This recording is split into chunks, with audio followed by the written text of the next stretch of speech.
এই মুহূর্তে সচিবালয়ে কথা বলছেন কৃষি উপদেষ্টা, আমরা সরাসরি চলে যাচ্ছি সেখানে।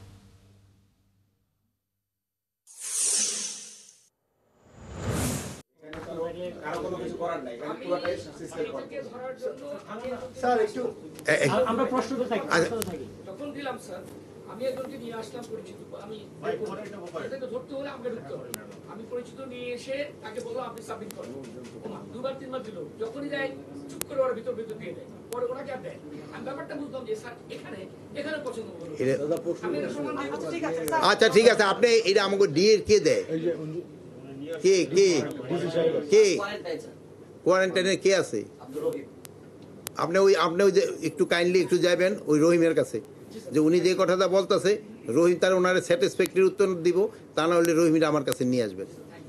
আচ্ছা আপনি বলেন কৃষকদের জন্য, কৃষক বান্ধব হওয়ার জন্য, যেই সময় নতুন পেঁয়াজ উঠবে ওই সময় আপনি বাজার নিয়ন্ত্রণ করতে না পেরে আপনি আমদানির সিদ্ধান্ত নিলেন, কৃষক এখন বাজার নিয়ন্ত্রণ করার জন্য তো আমদানি সিদ্ধান্ত নেওয়া হইলো, যেহেতু হয় কি ওইটার দামটা তো দুই দিনের মাঝে বাজার, আমার তো দুইজনের দিকে খেয়াল রাখতে হবে, কৃষকের দিকে খেয়াল রাখতে হবে, ভোক্তাদের দিকেও খেয়াল রাখতে হবে।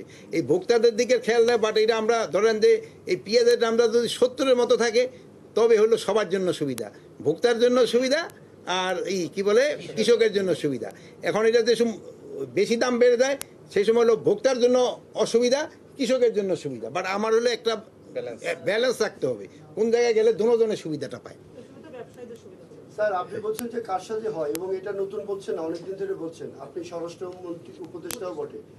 এখন আজকে এই কৃষি জেলা পর্যায়ে কৃষি কর্মকর্তাদের ডেকেছেন, তাদের কি নির্দেশনা দিলেন আর এই কারসাজি টাকাতে কি সিদ্ধান্ত নিলেন? কারসাজি বেলাতে সিদ্ধান্ত নিয়েছি তাকে চাকরি থাকবে না যদি ধরা পড়ে। আর আপনি হয়তো পরে, আমার তো আর টেনিউর বেশি দিন নেই, হয়তো মাস 2 আছে, পরে আপনি দেখেন যে আমার আমলেই সবচেয়ে মনে হয় বেশি পানিশমেন্ট হয়েছে।